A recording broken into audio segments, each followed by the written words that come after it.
Um, I love humanity. I love, children. I love, old people. I love animals. I am a humanitarian. I am an activist. Um, I was a business owner for over 20 something years. And I was also the former housing chair for the state conference of Maryland NAACP. I was trying to get a moratorium to freeze the illegal foreclosures that was going on in Maryland back then. I was politically hit. I was ultimately abandoned by the NAACP. The feds were trying to force me to take a plea on 24 counts of mortgage bank and wire fraud, which I had nothing to do with or was aware of. The two head people that actually was involved, because it was 14 co-defendants, they said that I wasn't part of their community. I didn't know about their scam, nor did I financially benefit. And one said, but, her company worked on our credit. And the other one said, but she knew we were realtors. Subjectively, I went to trial. I do not believe it was a real trial. I believe that it was a special trial to find me guilty. At trial, it took them less than an hour and a half to deliberate on 24 counts of mortgage bank and wire fraud, which is weird within itself. I was arrested immediately. At deliberation, the prosecutor told the judge that I was ISIS, I was a terrorist, I was dangerous. They had to get me off the streets of Maryland. The judge court ordered me to solitary confinement for 4.5 months, which that's when sentencing was supposed to be. When they threw me in solitary confinement at that time, I didn't know that it was court ordered for me to sit there for 4.5 months. It was fecal matter all over the walls and the floors.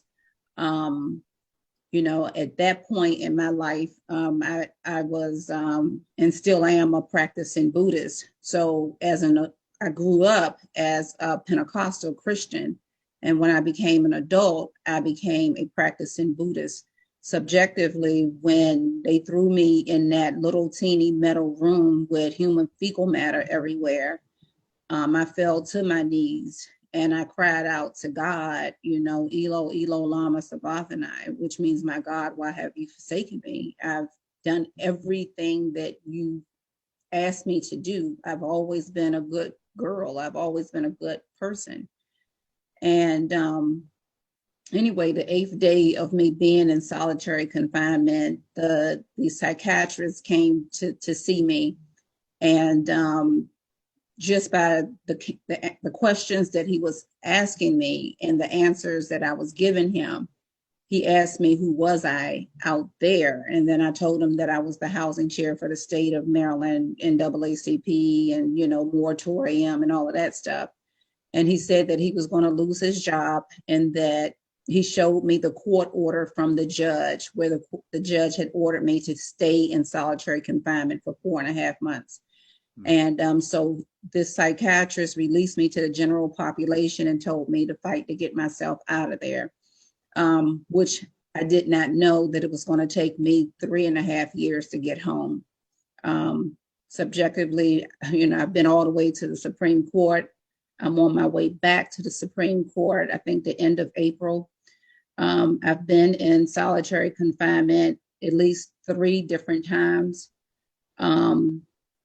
I just think that when I think about COVID-19 now, and I think about the men and the women and the juveniles that are forced to live in technically solitary confinement because of COVID. They're locked down 23 hours in a day. And I can't imagine that, because the first time I was, in solitary confinement for 8 days. Another time I was in solitary confinement, it was for about 5 days.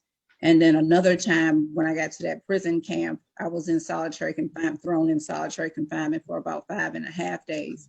So to know that these men, women, and children are on lockdown 24 hours a day because of COVID since last year, since like March or April of last year, right. I can't even fathom what is going on with them, because just me being in solitary confinement for 8 days and then 5 days and then 5.5 days, I mean, I thought that I was going to lose my mind. Not to mention with me, they kept the light on 24 hours a day. I couldn't eat because that when I was at that prison camp, when I was locked in solitary confinement, they was, spitting in the food. I knew not to eat it because I was in racist West Virginia, but I saw, particles flying around in the water. So not only was I not able to eat, but I wasn't able to drink anything. And that light deprivation is something horrible. But, going back to the men, women, and children that are locked down right now for 23 hours in a day, something really needs to be done. Not to mention, which this doesn't have anything to do with me, but it has everything to do with me because I know what it feels like. But, not to mention, they're not being treated for COVID, number one. And number two, they're not letting the real numbers out that COVID is running rapid in these prison jails, camps, cages, and behind the wall. And so, every day, that's one of the first things that I think about the people that are left behind that are going through this terrible ordeal, when I feel guilty because I only spent 8 days in there and then another 5 days and another time and then another 5.5 days, whereas these men, women, and children have been on 23-hour lockdown for almost a year now. Let me interrupt for a moment. We have several chaplains online here, and did any chaplain visit you when you were in solitary and under these difficult circumstances?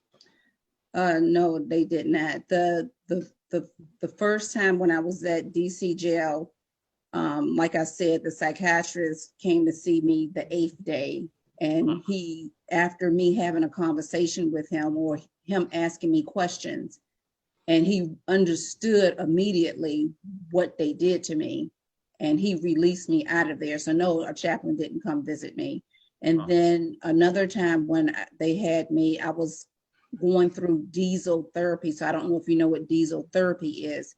They were sending me from jail to jail to jail until my attorneys had to find me because they was trying to attempt to diesel therapy me. So when they finally located me, my attorneys finally located me, they contacted the marshals to have me immediately sent to the prison camp.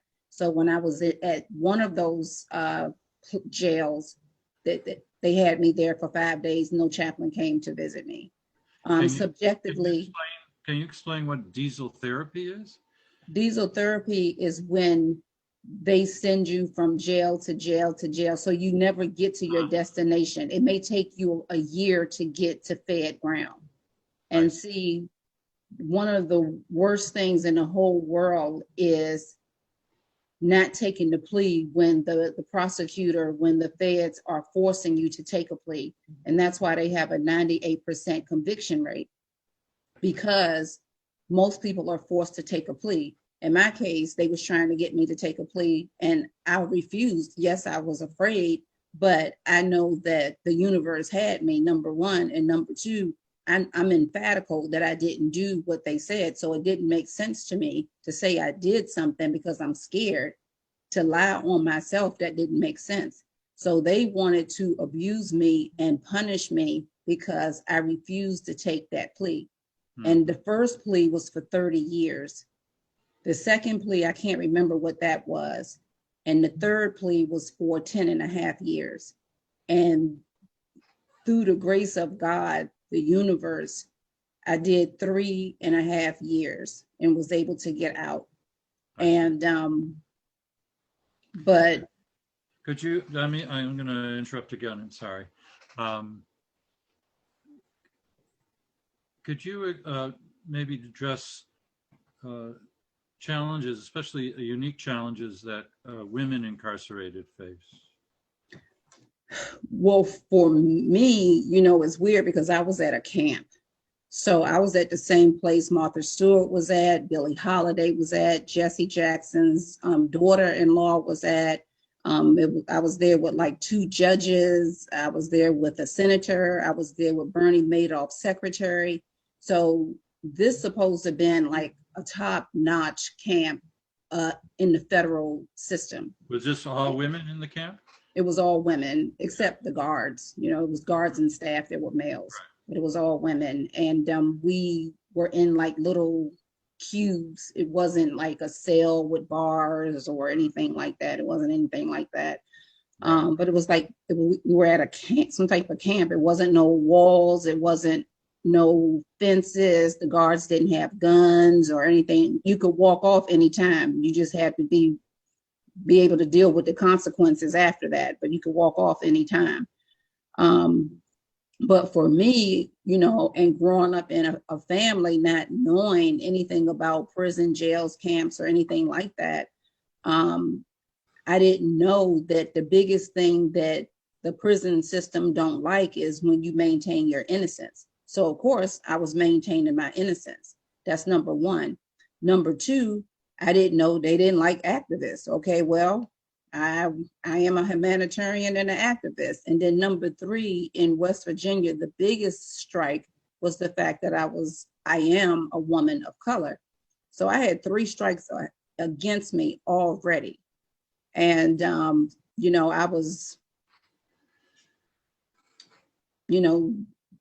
jumped on by guards. It was about 20 white guards.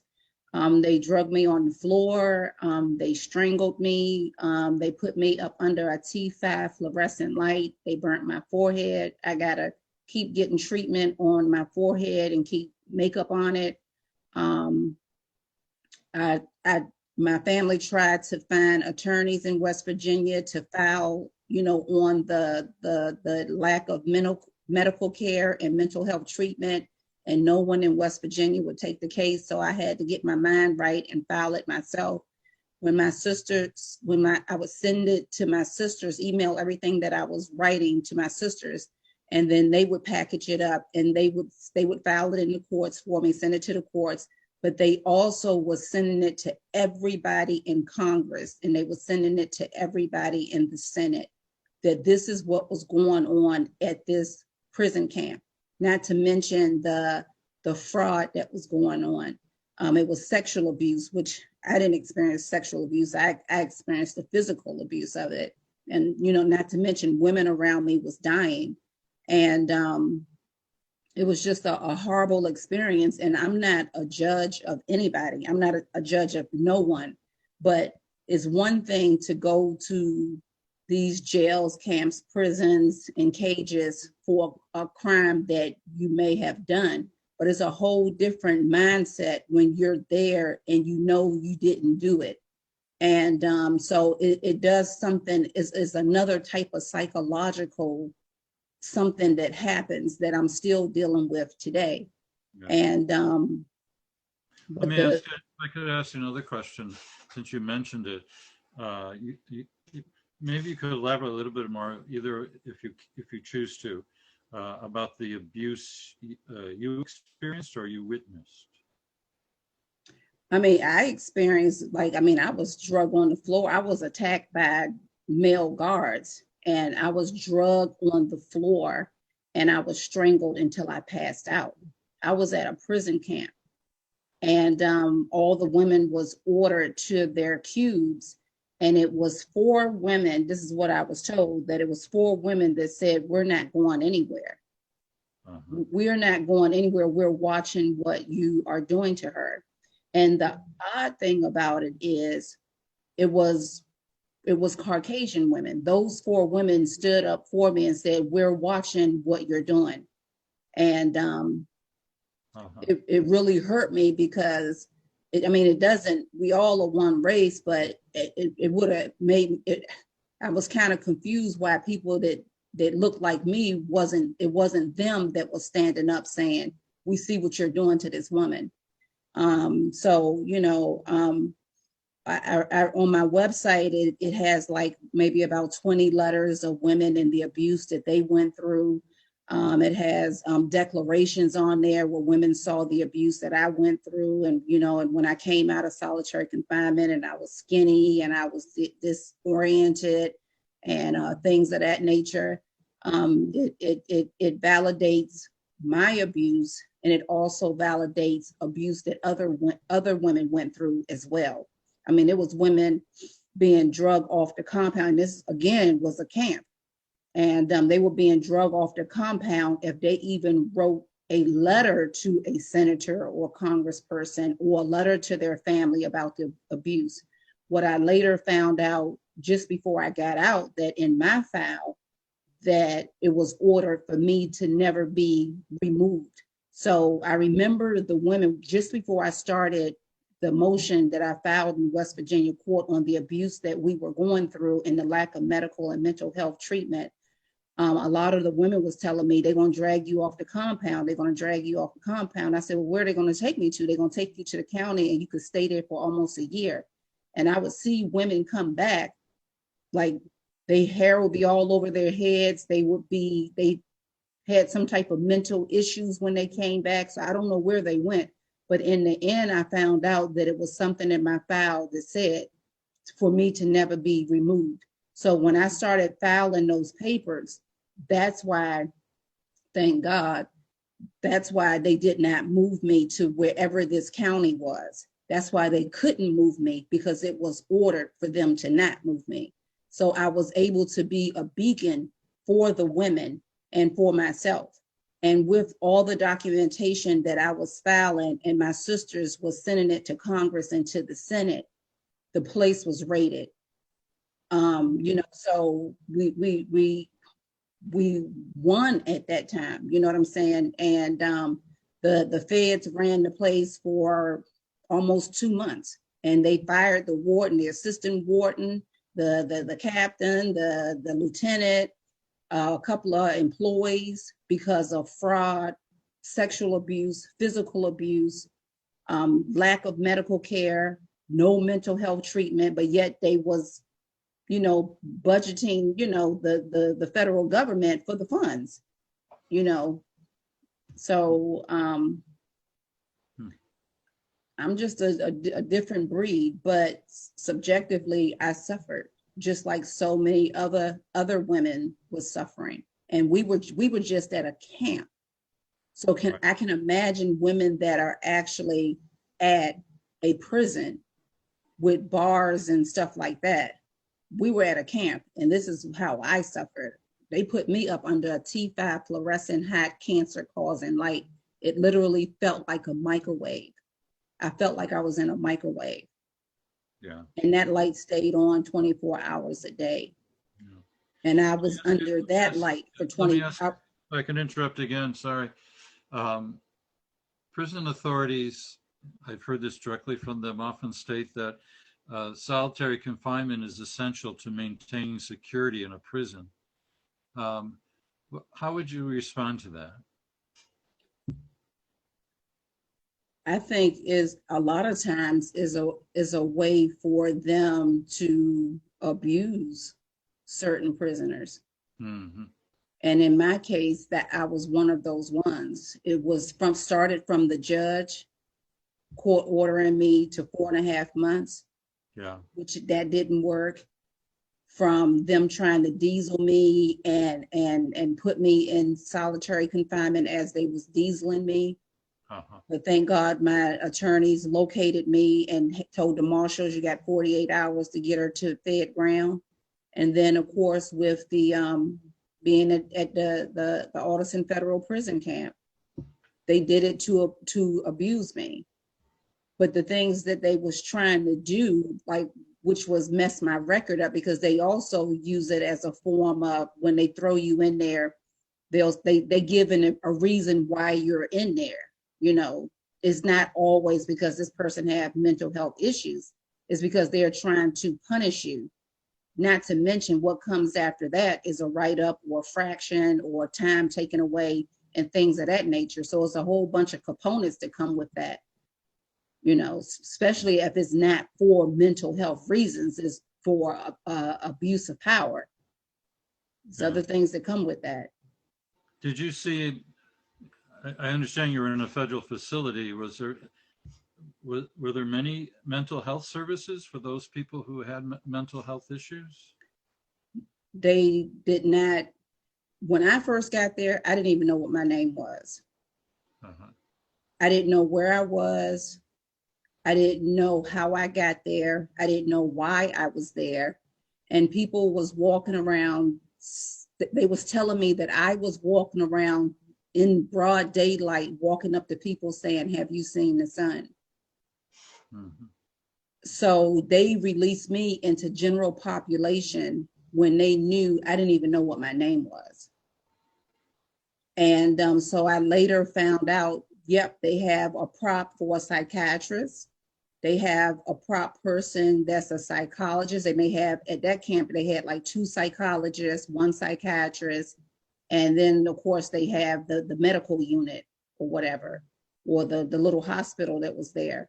So, but they didn't treat you. At that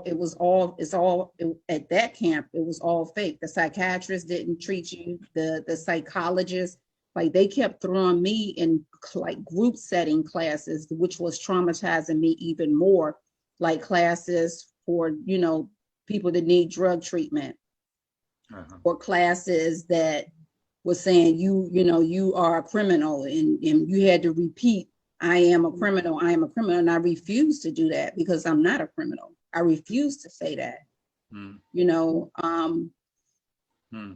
They put me in group settings that I did not, that was causing the psychological mental abuse worse. But one-on-one, they were just props. They didn't have that. But they actually made you say, I am a criminal? They didn't make me say nothing, but but they asked you to say that? Yeah, that you are. Saying, I could see them saying, I own up, I committed a criminal act. But all of that. I am a criminal. All of that. Terrible. I am a criminal. They was trying to.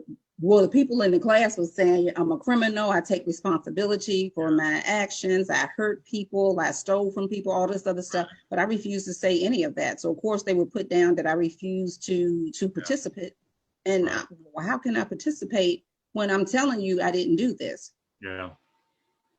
So it was very shocking. And then when I got to the halfway house, it was the same thing, these same group sessions. It was either for, drug abuse or sexual abuse, or, you know what I'm saying? Or, breaking criminal thinking and criminal ways. And it just blew my mind because it was nobody there that in any of this whole aspect that could help me. And even to this day, like I need to find a group of people that are emphatically innocent and understand what I'm feeling and what I'm still feeling after two years of being home. Like, it's very difficult. But no, they didn't have any. It was fake. That's why they were raided. They didn't have mental health, and the medical treatment was horrible, and women was dying all around me. Yeah. Maybe we should, since we talked about being home, you could address a bit about obstacles that you faced after you left prison in trying to reintegrate both into your family and to community. First it took me a while I had to forgive my sisters, who are my younger sisters, and I'm the oldest, so I've always been the matriarch in the family.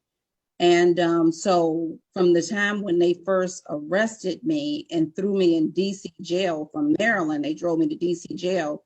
My business consultant kept saying, we got to go public. We got to go public.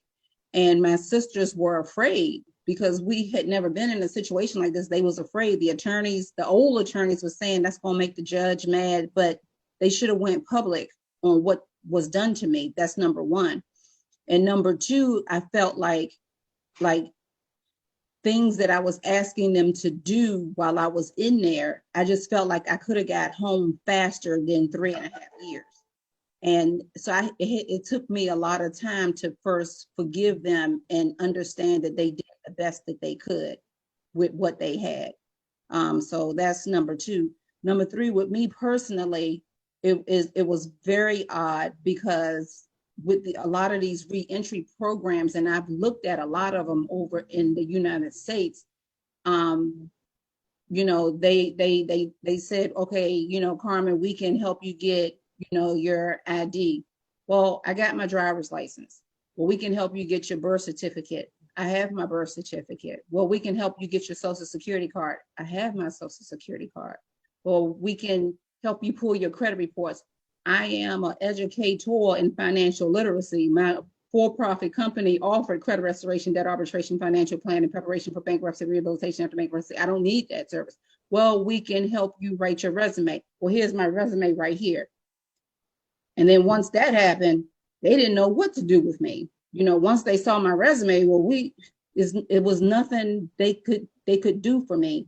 And let me be totally honest with you guys that's on here. I was so messed up in the head.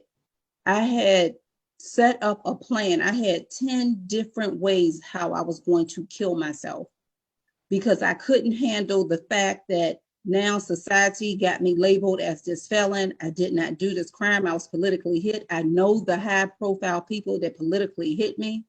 And I'm like, and I can't handle this. And none of these reentry programs can help me. And I had 10 different ways how I was going to kill myself. And in 2019, I saw this documentary, and it was the Khalif Broader, the little backpack kid that was 16, they in New York, and they put him in Rankers Island or something. They say he had stole a backpack, and he said that he said he didn't do it. And so they kept trying to get him to take a plea. And I'm like, wait a minute, they kept trying to get me to take a plea. And you could see him being beat up in a documentary by guards and inmates. I wasn't beat up by inmates, but I was strangled and jumped on by men, guards at that prison camp. But they had his stuff on video. You could see it. And to know that he was 16, 17, and 18 for 3 years, he was going through that abuse. I understood that because I went through abuse. And then when he came home, real quick, he came home. This is in the document. I didn't know how the documentary was going to end. He came home and he kept telling people, I'm mentally messed up. I'm messed up. I'm messed up. And I kept telling my family, I'm messed up. I feel like I'm in a fishbowl. No one understands me. I can't function. I can't function. But they didn't know I had 10 plans on how I was going to kill myself. And at the end of that documentary, he hung himself over his bedroom window in front of his mother's house. And so I saw what that looked like. And I said, oh my God, suppose my family, they can't, they calling me, they jump in their car, fly up here, and I'm in here dead. Because, I live alone, so I'm in here dead. I saw what that looked like. And that little guy, which was 21 when he hung himself, that little guy saved my life. And here it is, I'm 54 now. He saved my life. And I can't even thank him for saving my life.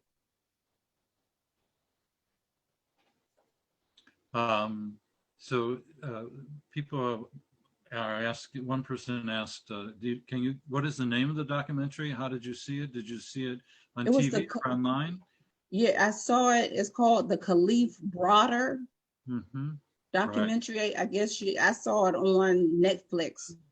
Okay, it's in Netflix. And Khalif, they called him. And Khalif is spelled Kalif or ILIEF, and Broader is BRODUER. He's the backpack kid. Yeah, well, and what's even more terrible about that story is that he was arrested for stealing a backpack, and they were supposed to bring him to the judge, and the prosecution kept asking for a continuance. He was in 3 years in jail because there was never a trial, never a plea, because he said he never did it. and they kept asking for a continuance, and judges kept giving them continuances, and he was in solitary the whole time. Finally, after 3 years, I believe it was 3 years, one judge finally looked at the record and said, well, why do you keep asking for continuances? Either, bring him to trial or forget it, and finally they realized they had no evidence against him, absolutely none. And so they dropped the case. But he was in solitary for 3 years because of this malfeasance, basically, of the prosecuting attorneys. They just kind of ignored him, and he was a young kid. That's exactly right. In Rikers, this terrible prison, which is the New York City prison. Anyway, shouldn't be only our focus, but I think the point you make is that people often come out of prison with serious mental issues because of the trauma they experience while in prison. Yep, I have I call it prison trauma stress syndrome, PTSD. Yeah, and it isn't dealt with in prison, and it isn't often dealt with once they leave prison. And I think that's an important teaching that you give us. And then me as a professional, real quick, the other thing is I was fighting to get my SSDI because I had paid into it for so many years, and not knowing that as this label that they got me under as a felon, they don't want to give it to you. I had to file an appeal. I had to get Congresswoman Eleanor Holmes involved, and I had to fight them. And then finally, I realized I don't have the energy to keep fighting these people for what's owed to me. And they was fighting me to not give me SSDI. You know what I'm saying? That is owed to me. And Right. Nor did they want to hear about the legal abuse I went through. They didn't want to hear about that. They didn't want to hear about the physical abuse I went through. They didn't want to hear about that. They just kept bringing up, well, you 24 counts of mortgage, bank, and wire fraud, and you just fraud. But I didn't do that. So I didn't have the energy. I'm still fighting my case. I'm on my way back to the Supreme Court. This is my second trip to the Supreme Court. And most people, I think, when they come home, they just don't want to talk about it. They just want to get on with their lives. And I've had people say, why don't you just get on with your life? Nope, I'm not. I'm telling what happened. I'm telling the world what happened. I'm telling the world what the Department of Justice did to me. I'm telling the world what that prison camp did to me. I'm telling the world what the state of Maryland did to me. I'm telling the world what the NAACP did to me. And my book come out in April. And the NAACP is involved because they testified against you? Is that what happened? No, I was the housing chair for the state conference of Maryland NAACP. And I was trying to get a moratorium. And I saved over 800 and something families from illegal foreclosures. Right. And they was ordered to stand back and stand down. They was ordered to abandon me. And when I was being followed by the bank investigators and the feds, I kept telling them, I need bodyguards. I need bodyguards. They're running me off the road. They're coming at my home at night. They're calling me on the phone nonstop. And I was trying to figure out, I wonder why they won't get me any bodyguards. They wouldn't help me. That's because they was ordered to not help me. Nice. And that's what they did. They did not help. Okay, one last question for me, and then I'm going to open up to our audience if they have questions. You were given a 10-year sentence, is that right? 10 and a half. Yeah, but you were released after 3.5, is that right? Yeah, so they gave me, wait a minute, let me clear that up, sorry. They was trying to get 10 and a half, and I ended up with 57 months, but I got out like in 3.5 years, but I got out with the help of 2 congressmen and a senator. And again, it goes back to my family. I could have got out earlier than later if they had followed my instructions.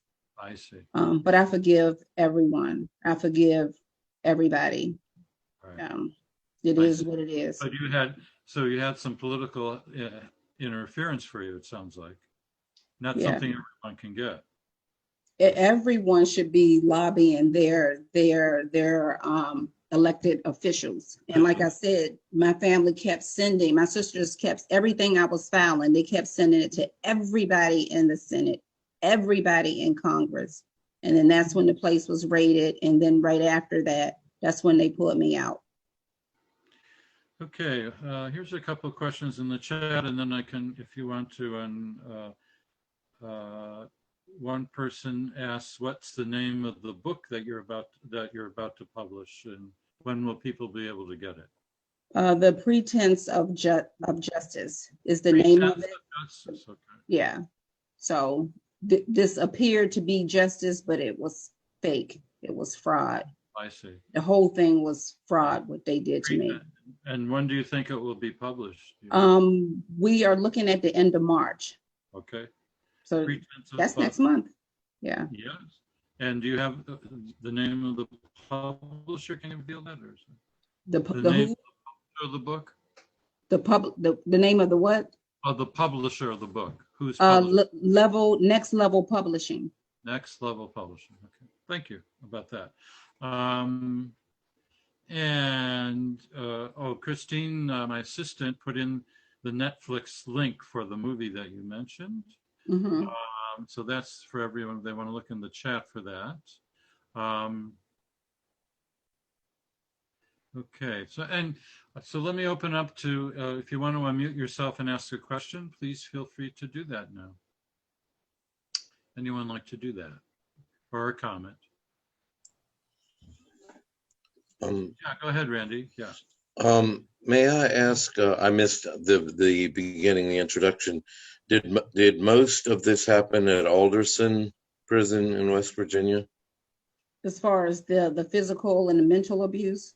Mm-hmm. Yeah. Yes, it did. Whoa. That I asked because at one time, way back when, Alderson was supposed to be the model women's prison in the historic literature, and in Virginia, what was our only state prison, Virginia Correctional Center for Women in Goochland County, was modeled on Alderson. And I had parents that worked there and basically grew up around that prison. And it was a very different sort of environment. I'm sure there was abuse and things I didn't know about, but it's just shocking for me to hear that kind of stuff went on at the famous Alderson prison. So that's why I asked.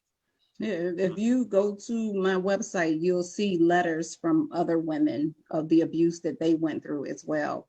Not to mention Billie Holiday talked about it back in the 40s, that the abuse and the racism that she experienced while at Alderson Federal Prison Camp. And it was just so alarming to me because in 2018, that abuse and racism was still running rapid.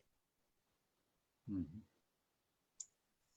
Did you give the name of your website? Can we get the name of that? I think you can just Google her name, but let me just, we'll put that in the chat. Okay. Good morning, Dr. Johnson. Hi, how are you? I'm well. This is Tamara McKinney from Concerned Citizens. You know, I learned a lot this morning, and I just want to say thank you so much for sharing your story. You were very instrumental in the panels that we had on January 4th, but today is very mind-blowing. And again, I just want to say thank you for your bravery, for your heart, and for the dedicated work that you're doing. Thank you. It was very difficult, but what's even more difficult is the fact that we still got people that are behind the wall that are suffering tremendously, especially now since COVID hit. I'm very concerned. Absolutely. And I look forward to partnering with you on some future endeavors. But I just, again, just blessings to you and thank you. Thank you. Thank you. I am so grateful at this moment to hear you. I am fighting a similar situation. I was locked up. I was given 35 years with $250,000 fine. That was in 1988, and I just learned I could fight it now. I recently sent the book to a publisher about the whole deal and what happened. And this happened in North Carolina. So I'm really excited to know that somebody else is trying to fight. Mm-hmm. Had I known how I could have been battling, I would have done it a long time ago. But unfortunately, I just learned after I was in the process of writing a book. So I'm looking forward to staying in touch with you. And so I will be on your website. Thank you. I appreciate it.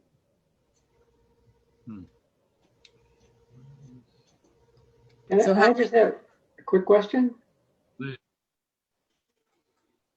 Okay. Yeah. Go ahead, please. Yeah, William. Thank you. In our legal system in this nation, is it not possible to bring suit against prison authorities, statewide or federal-wide, or can we not do that? Is that illegal to do that? It's Well, very difficult. It's very difficult to bring lawsuits against criminal justice authorities, either the police or correctional officers. There's a series of several Supreme Court cases which give them some, which basically make it very difficult to sue for damages. It's possible, but you can. And we've had just 2 cases in Virginia now, where the ACLU of Virginia sued the Department of Corrections in Virginia, and they won both. One case was a Spanish-speaking man, who was in solitary for over 10 years. And one of the reasons he was in solitary is that he couldn't speak English, and there was no one giving him any, they have what they call a step-down program to get out of solitary. But the step-down program and its materials were all in English, which he could not understand or read. And so they never took him out of solitary because he couldn't participate in the program. So they won that suit, and then they just won another suit for someone who was abused while in solitary in Virginia. So it is possible, but you need significant legal help to do it, and that takes some doing to find an attorney who will do that initially on a pro bono basis, and then ultimately, if there is a financial settlement, the attorney may take a certain percentage of that settlement. But it is very challenging to do, and there's a lot of hurdles that our system puts in front of people to make it difficult. Not to mention, I had 21 defendants that I had listed on my lawsuit, from the warden to the guards down to the staff. And I also had a congressperson up there in West Virginia listed as well. And a couple of them I had to put in their individual capacity. But what makes it difficult is the fact that they get free Department of Justice attorneys. So that's what makes it difficult. Right. The state defends it, and their pockets are deep, to say the least. Any other comments or questions?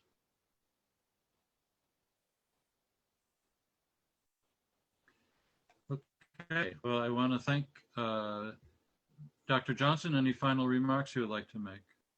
No, I just want everyone to keep in mind that the fight has to keep going, and that just because a person is not in actual solitary confinement, these loved ones are being held down 23 hours a day because of COVID. Yeah, that's a whole nother topic, the COVID issue. Yeah. Okay, well, I want to thank Dr. Johnson. I want to thank everyone else for being on, and we'll be posting this interview on our website as well. So I want to wish everyone a good day, Looks like the sun is out over here, at least in Washington, the sun's out. And hope the sun keeps shining on everyone here for the rest of this day. So we're going to sign off. And I asked Dr. Johnson if you could just stay on after everyone signs off. Okay.